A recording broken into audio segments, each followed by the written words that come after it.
Assalomu alaykum, Mahmudbek. Bugun Dang'ara tumani Bosh muhayada ishlarimizni tugatdik. Bu yerga 5 ta qozon, bitta bak o'rnatdik. Bu holatlarni topishlarini ko'rib baho berasiz.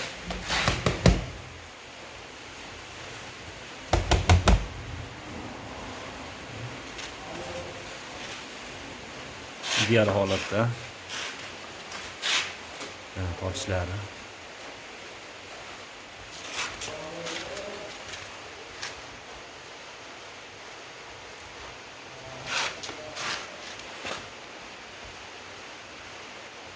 Holatlari.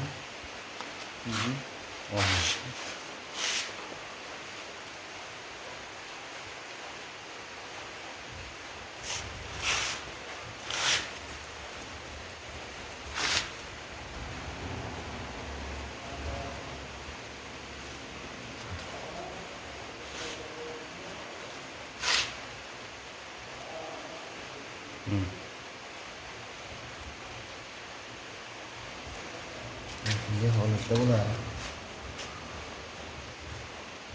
Ustakamiz endi tushuntiring endi bularni endi. Endi bu yerda 60 talik bak o'rnatib berdik.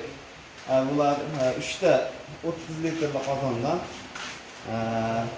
bu yerlari 60 talik qozon, bu yerdagi 80 litr qozon.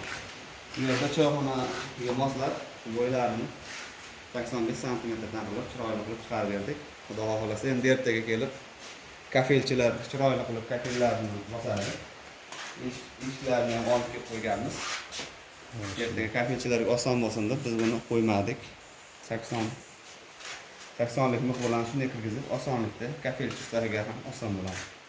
Suvni ham vaqt berasizmi? Ana suvlaridan yerdan choyni qaynatib, bunlarga qo'yib zakotka qilib bemalol foydalanadi. Kimga agar shunday xizmatlar kerak bo'lsa, pastdagi nomerlarga murojaat qilishingiz mumkin. Sifatli va chiroyli qilib bitirib beramiz.